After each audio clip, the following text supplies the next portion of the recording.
Hi, welcome. Enjoy the content, subscribe, and turn on notifications.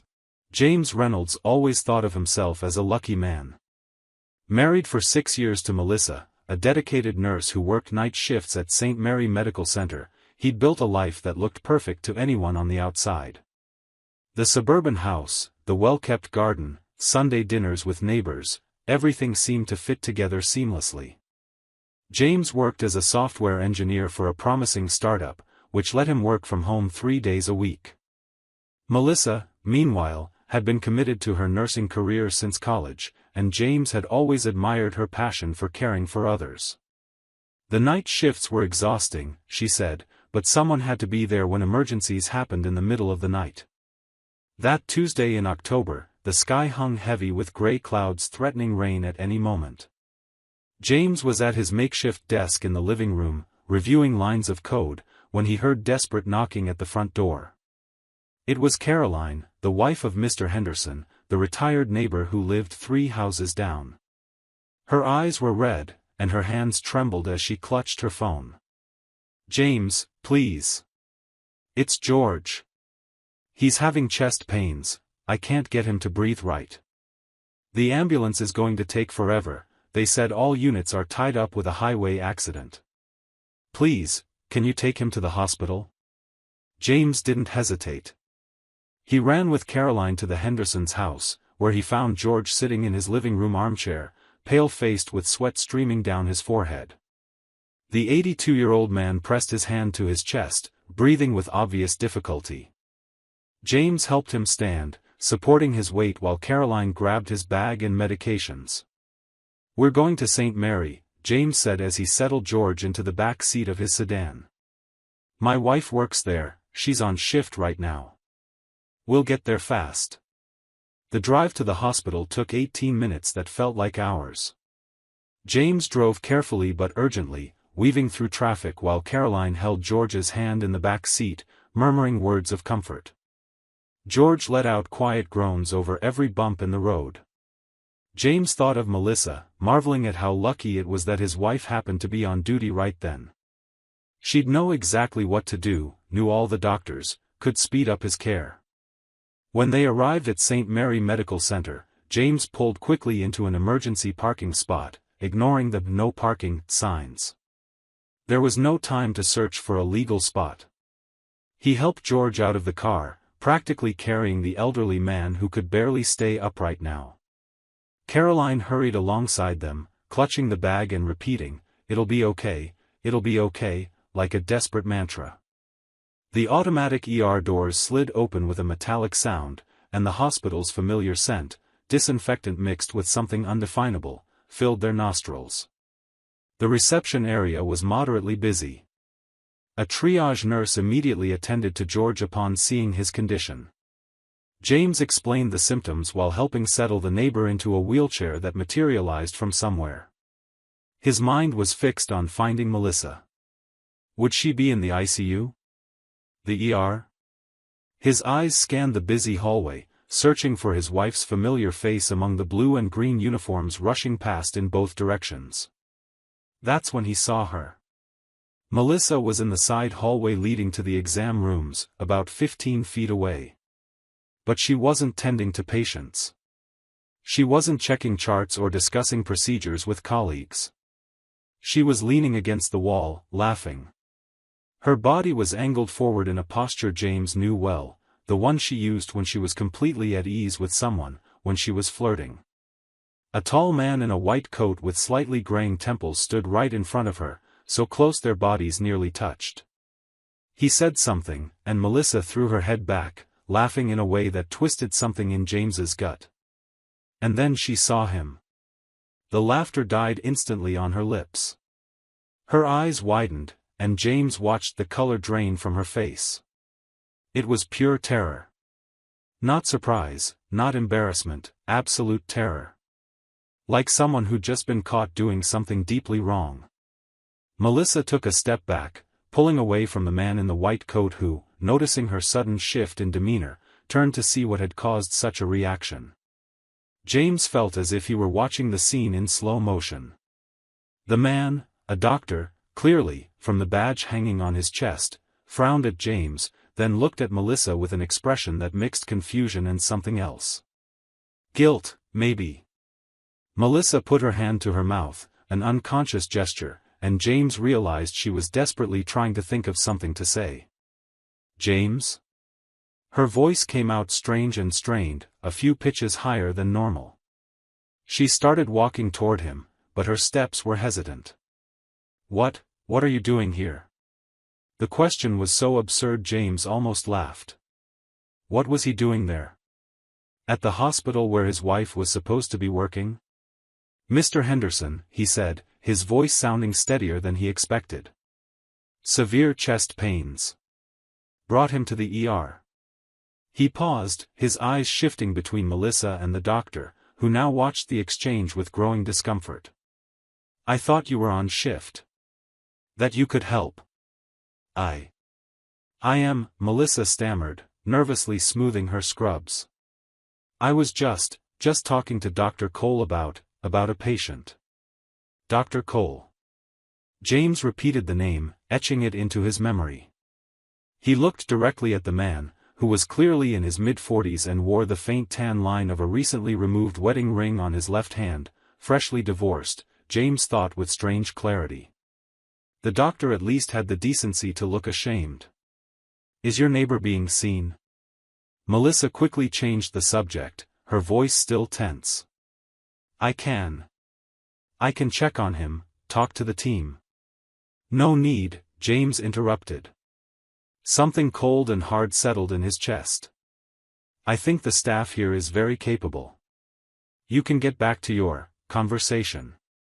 The word choice was deliberate, and Melissa visibly flinched. Dr. Cole cleared his throat, muttered something about needing to check on his patients, and hurried down the hallway. Melissa stood there, looking like a child caught stealing cookies. James, it's not what you're thinking. I'm not thinking anything yet, he said, and it was true. His mind was oddly blank, as though his brain had shut down to shield him from what he'd just witnessed. I need to take care of George. I'll see you at home. He turned and walked back toward the triage area before she could respond. His legs moved automatically, one foot after the other, while his mind began to process fragments of the scene, the terror on her face, their closeness, the way she laughed, the tan wedding ring line on Dr. Cole's finger. Caroline was seated in the waiting room, hands clasped in her lap, whispering a prayer. She looked up when James approached. They took him for tests. Said it might be angina. They'll keep him under observation. She took James's hand, squeezing it gratefully. Thank you. You saved his life. James just nodded, unable to form words. He sat beside Caroline, staring at the double doors George had been wheeled through. But his mind was back in that side hallway, replaying every detail. How long had they been talking? Why did Melissa seem so comfortable, so intimate with that man? And why the sheer terror at seeing him, if it was just a conversation about a patient? Questions began multiplying. James pulled his phone from his pocket and opened his messaging app. He scrolled through his recent conversations with Melissa, searching for something, anything, that now seemed suspicious in light of what he'd just seen. Shift's gonna be long tonight, she'd texted 2 nights ago. Don't wait up. Yesterday, ICU's packed, I'll stay late. Last week, they changed my schedule again, I'll have to pick up more night shifts this month. Night shifts. Schedule changes. Always so tired when she got home in the mornings, heading straight for the shower before even properly greeting him. Small details he'd never questioned because he trusted her. Because he believed their marriage was solid. James spent the next 2 hours there, keeping Caroline company while they waited for news about George. His mind worked in the background, cataloging memories, searching for signs he'd overlooked, the different perfume he'd noticed a few times, the more frequent salon visits, the new lingerie she'd said was on sale, the phone she now always kept face down. When the doctors finally discharged George, it was indeed angina, but stable, with adjusted medication and rest instructions. James helped Caroline get their neighbor back home. George fell asleep in the back seat during the drive, exhausted. Caroline kept thanking James, calling him an angel sent by God. He smiled politely, but the words sounded distant, as if coming from far away. When he got home, James didn't go inside right away. He sat in the parked car in the garage, hands still on the wheel, staring at the wall ahead. The house was empty. Melissa was still at the hospital, finishing her shift. He pulled out his phone again and this time opened his browser. He typed St. Mary Medical Center medical staff and started searching. It didn't take long. Dr. Ethan Cole, cardiologist. The photo showed the same man from the hallway, smiling professionally at the camera. The bio mentioned he'd graduated from Johns Hopkins, had 15 years of experience, and specialized in minimally invasive cardiac procedures. No mention of marital status, but James remembered the ring mark. Recently divorced, then. He kept searching and, after a few minutes on social media, found Ethan Cole's personal profile. Privacy settings were weak. James scrolled through the timeline and found what he was looking for: family photos that abruptly stopped 8 months ago, followed by a long silence, then recent posts with motivational quotes about new beginnings and moving forward. 8 months. James closed his eyes. 6 months ago, Melissa had started picking up more night shifts. Said it was an opportunity to earn extra, that they were offering bonuses for covering the less desirable shifts. He'd believed her, why wouldn't he? He got out of the car and entered the house, his mind now working with cold, calculated clarity. He wouldn't confront her yet. Not without more information. Not without knowing exactly what he was dealing with. James went straight to the home office he shared with Melissa. She used one of the desks for studying and organizing paperwork. He systematically opened drawers, searching for something, anything. He found credit card statements she kept separate. He began reviewing expenses from the past few months. Expensive lunches at restaurants on her days off. A downtown hotel, just one night, 3 months ago, when she'd said she was taking a continuing education course. Purchases at a lingerie boutique, amounts that didn't match what she'd claimed to spend. Gasoline, way more than the commute between home and the hospital would justify. James photographed each statement with his phone. He created a hidden folder on his device and saved all the images there. He returned to his browser and searched Ethan Cole's name alongside Melissa's on social media. He found no obvious connections. They were smart enough not to be publicly linked. But when he checked LinkedIn, he saw Melissa had started following Ethan exactly 7 months ago. The front door opened at 7 the next morning. James was in the kitchen making coffee when Melissa walked in. She looked exhausted, but there was something else: tension, nervousness. Her eyes met his, and she quickly looked away. "How was your shift?" James asked, his voice neutral. "Long, tiring." She set her bag on the counter and went straight to the fridge for water. Her hands trembled slightly. "How's Mr. Henderson?" "Stable. Angina. He'll be okay." "That's good." Heavy silence. Then, "James, about yesterday. I know it looked weird, but Dr. Cole is just a colleague. We were really discussing a case." "In the hallway? Alone? Looking awfully cozy?" James hadn't planned to say that, but the words slipped out before he could stop them. Melissa stiffened. "We weren't cozy. We were just talking. You're making a mountain out of a molehill. You were terrified when you saw me." "I was surprised. I didn't expect you there." "Terrified," James repeated. "Not surprised. Terrified." Melissa closed her eyes, rubbing her temples like she had a headache. "I'm too tired for this conversation right now. I'm going to shower and sleep." She left the kitchen without waiting for a reply. James stood there, listening to her footsteps climbing the stairs, the bedroom door closing, the shower starting to run. He grabbed his phone and sent a message to Mark, his best friend since college, who worked as a private investigator. Need to talk. Urgent. They met that afternoon at a discreet cafe. Mark listened silently, about the hospital incident, Melissa's reaction, the credit statements, the shift schedules that had changed months ago. When James finished, Mark wore a grim expression. You want me to investigate? Yes. I need to know the truth. Mark nodded. It'll take a few days.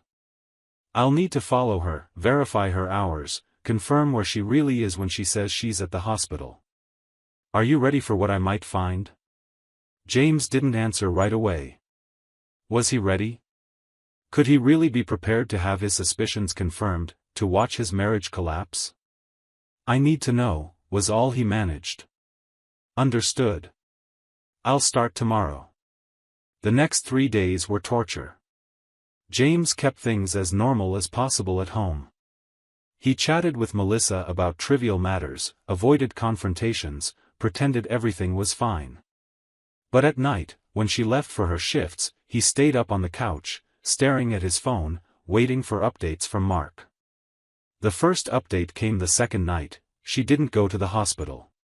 She's at a downtown apartment. Address in the GPS I just sent. His car's here. James stared at the message for a long time. There it was. Confirmation of what he'd already known deep down, but seeing it in words still hurt. She was with Ethan. Right now. While she was supposed to be saving lives at the hospital. The second update came with photos. Melissa entering the building. Ethan opening the door. They appeared together at the third-floor window, standing far too close for any innocent explanation. Melissa laughed, clearly at ease, while Ethan leaned toward her in an intimate gesture that left no doubt about the nature of their relationship. James closed his eyes and let the phone drop onto the couch beside him. Nausea rose in his throat. He ran to the bathroom and vomited, kneeling on the cold tile floor. When there was nothing left, he stayed there, leaning against the wall, breathing heavily. The next morning, Melissa arrived in a crisp uniform, telling stories about her hectic shift, a complicated ICU patient, an emergency they'd barely stabilized. James watched her speak, noticing every detail, how she avoided eye contact, how her hands moved nervously, how rehearsed her story sounded. Must have been tough, he said when she finished. It was. But it's part of the job. She smiled, but the smile didn't reach her eyes. On the third day, Mark called. I've got everything. Videos, photos, schedules. She's been going to his apartment at least 3 times a week for the past 4 months.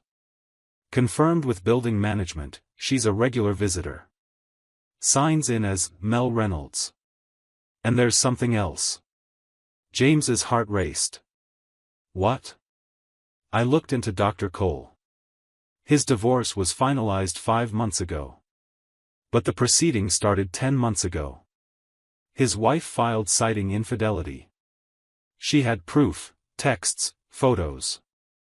I got her contact through some connections. She's willing to talk to you. Why? Because she thinks the other woman might be your wife. The timelines match. James felt the world spin. Set up a meeting. I want to talk to her. 2 days later, James sat in a downtown Starbucks, waiting. Amanda Cole arrived right on time, a striking woman in her mid-40s, blonde hair pulled into a ponytail, tired but determined eyes. She sat across from him and got straight to the point. Your investigator told me you suspect your wife is having an affair with my ex-husband. I have proof, James said, sliding his phone across the table. Amanda looked through the photos, her jaw tightening with each image. It's her, Amanda said finally, her voice bitter. I recognize her face. Ethan had pictures of her on his phone.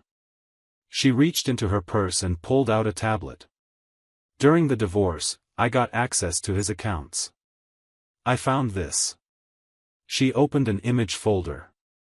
James felt bile rise again. There were photos of Melissa and Ethan together, at restaurants, on trips, in his apartment. Some dated back 6 or 7 months. Others were recent. In one, Melissa wore a necklace James remembered her saying she'd bought herself as a birthday present.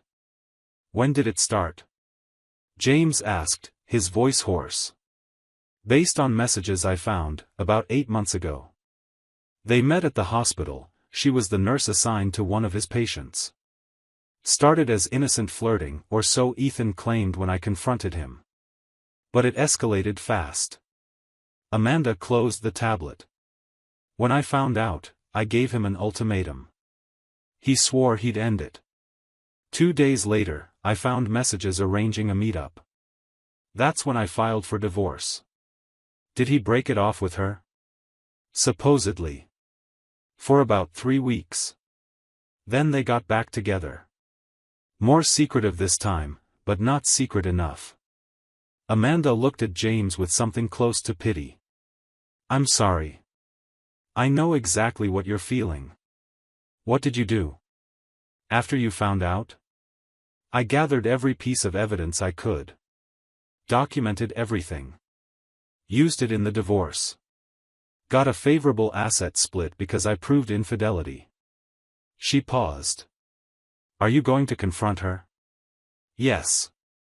But I want to be prepared. Amanda nodded. Smart. Ethan caught me off guard. He denied everything until I presented irrefutable proof.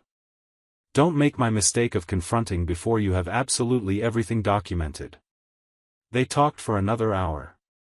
Amanda shared details about the divorce process, gave advice on lawyers, explained how to protect assets. When they finally said goodbye, she squeezed James's hand and said, "Good luck. And remember, you deserve someone who respects you."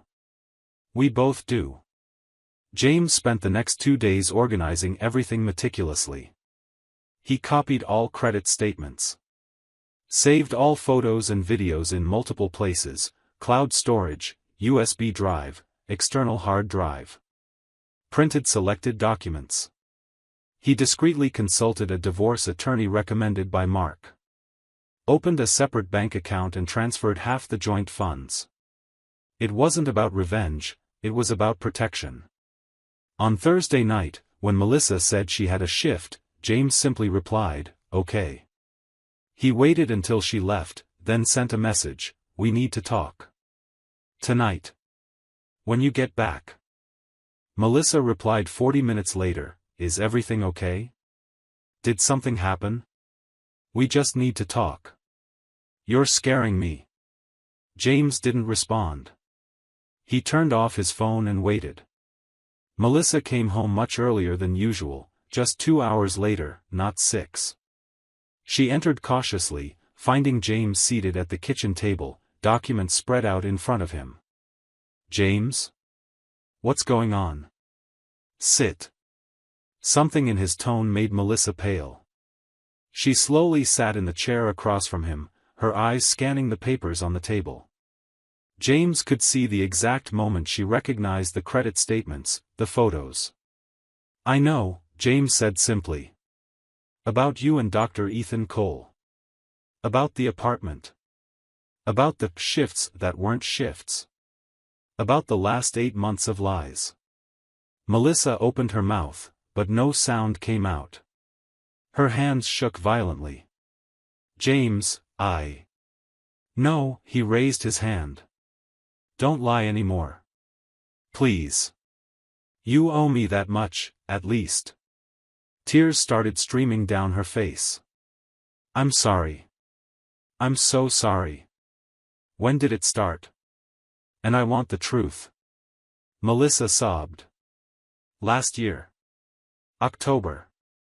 He was going through a rough divorce. Needed someone to talk to.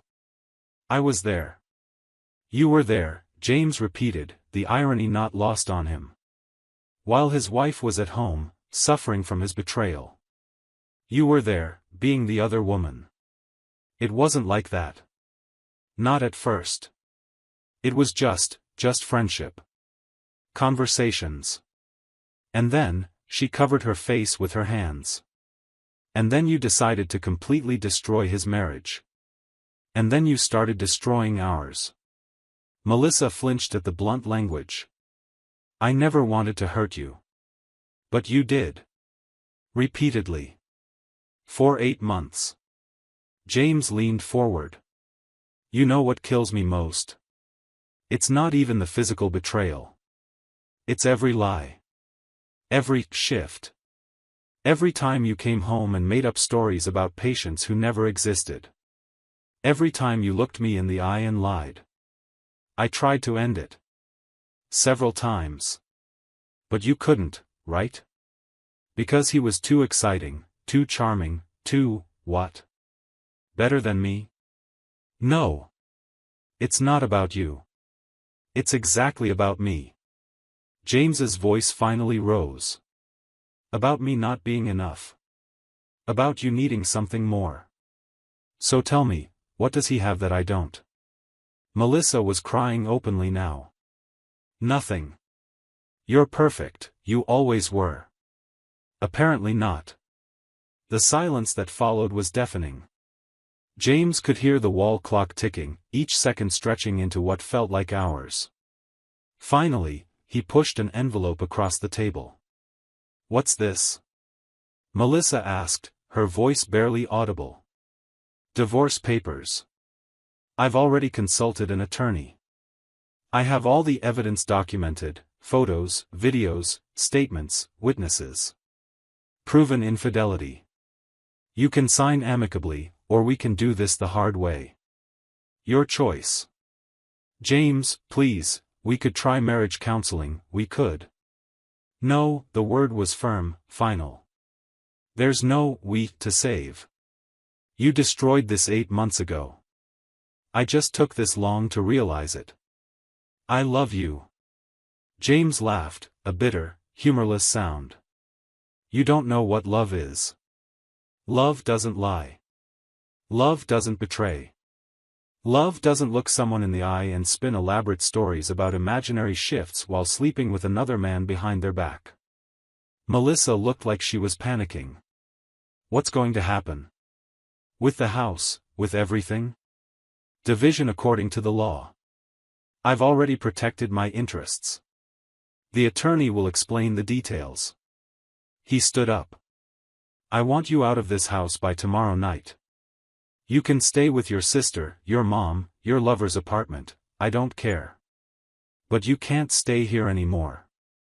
This is my house too. And you'll get your share in the divorce. But I won't spend another day under the same roof as you. Melissa stood abruptly, the chair scraping the floor. You can't just throw me out. I can and I am. Read the papers? I have a temporary restraining order if needed. The attorney was very clear about my rights. James walked toward the kitchen door, then stopped and turned. Oh, and one more thing. I spoke with Amanda Cole, Ethan's ex-wife. She told me everything. So don't waste your time trying to downplay or reframe the story. I know exactly what you are. Melissa's face went paper white. You talked to her? I did. Lovely person, by the way. We've had similar experiences, after all. He paused. She told me to warn you, Ethan did the exact same thing to his previous wife too.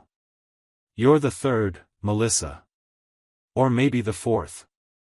He has a pattern, vulnerable women, intense emotional entanglements, promises of a better future. Then he gets bored and moves on to the next. Melissa sank back into her chair, as if her legs had given out. That's not, he loves me. He told Amanda that too. Then he told you. He'll tell the next one. James opened the door. You've got 24 hours. Good luck with your new life. You'll need it. He went up to the guest bedroom, where he'd set up a temporary bed, locked the door, and for the first time in days, allowed himself to fall apart. He sat on the edge of the bed and let the tears come. He cried for the life he'd planned, the future he'd imagined, the woman he thought he knew. He cried for the betrayal, the humiliation, the sharp pain that felt like it was tearing his chest open. But along with the tears came something else. Relief. Clarity. The certainty that he was doing the right thing. The months that followed were a blur of legal proceedings, asset divisions, tense mediations. Melissa tried arguing, pleading, negotiating. But James remained firm. The attorney he'd hired was excellent, and the evidence of infidelity was undeniable. The asset split favored James, who kept the house and most of the joint assets.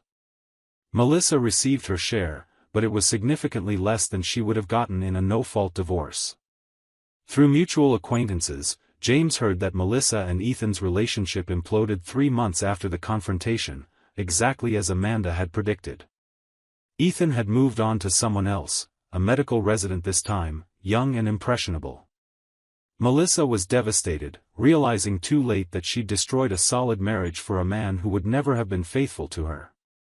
She tried contacting James several times, long emails begging forgiveness, text messages sent in moments of weakness. He blocked all channels after replying once, "You made your choices. Now live with the consequences. Don't contact me again." 9 months after their separation, on a sunny July afternoon, James was in line at a coffee shop when he spotted Melissa across the street. She looked different, thinner, shorter hair, less cared-for clothing. She was alone, staring at her phone with a melancholy expression. For a moment, their eyes met through the window. James felt nothing. No anger, no pain, no longing. Just mild curiosity about who she was now, that stranger he'd once known so intimately. He gave a brief, polite wave of acknowledgement, picked up his coffee, and left through the opposite door. He didn't look back. James rebuilt his life slowly. He moved into a modern downtown apartment, closer to work. Adopted a dog, a golden retriever that forced him to get out and walk every morning. Reconnected with friends he'd neglected during his marriage. Started therapy, working through layers of pain and betrayal. And eventually, when he was ready, he started dating again. Nothing serious at first, just casual dinners, conversations, relearning how to genuinely connect with someone. He learned to spot red flags, to trust his instincts, not to ignore inconsistencies. One autumn afternoon, a year after his divorce was finalized, James was at the park with his dog when Mr. Henderson spotted him and came over to talk. The elderly man looked well, healthy, walking regularly as his doctors had recommended. "James. Good to see you. How are you?" "I'm good, George. Really good. Heard about you and Melissa. Caroline told me." "I'm sorry." James smiled, and it was genuine. "Don't be. It was the best thing that could have happened. Took me a while to realize it, but it was." George studied his face for a moment, then slowly nodded. "You look at peace." "I am," James said, and realized it was true. "Finally, I am." As he walked back home, his dog trotting happily beside him, James thought about that night at the hospital. The moment everything changed. The terror on Melissa's face when she saw him. The beginning of the end. But it wasn't really the end, was it? It was the beginning. The beginning of truth, of freedom, of an authentic life without lies or pretense. It hurt, God, how it hurt, but in the end, it set him free. Sometimes, James still thought about that moment in the hospital hallway. Still wondered what would have happened if Mr. Henderson hadn't had that emergency, if he hadn't brought his neighbor specifically to that hospital, if he hadn't seen what he saw. Would he have kept living in ignorance, believing the lies, wasting years with someone who didn't value him? Probably. But the universe, or fate, or just cruel coincidence, had other plans. And James was grateful. Grateful for the truth, painful as it was. Grateful for the chance to rebuild. Grateful to be free. He got home, fed the dog, made a simple dinner. Called Mark and accepted an invite to watch the game that weekend. Laughed at something silly on TV. Made plans for a trip he'd always wanted to take but never had the courage for. He lived. And that night, when he lay in bed, in his house, in his life, James slept deeply. No nightmares, no phantom pain, no regrets. Just peace. Life collects its debts. Not always in the way we expect, not always on the timeline we want. But it collects. Melissa would pay the price for her choices for the rest of her life, not through James's revenge, but through the natural consequences of destroying something precious for something temporary and empty. As for James, he'd learned the most valuable lesson: betrayal hurts, but discovering the truth, however devastating, is always better than living a lie. And sometimes, when he was driving and passed St. Mary Medical Center, he'd glance at the building and think about that day. The day he went to save his neighbor's life, and ended up saving his own. Thank you for watching the video. If you enjoyed it, don't forget to subscribe to the channel and turn on notifications so you won't miss any updates. See you next time.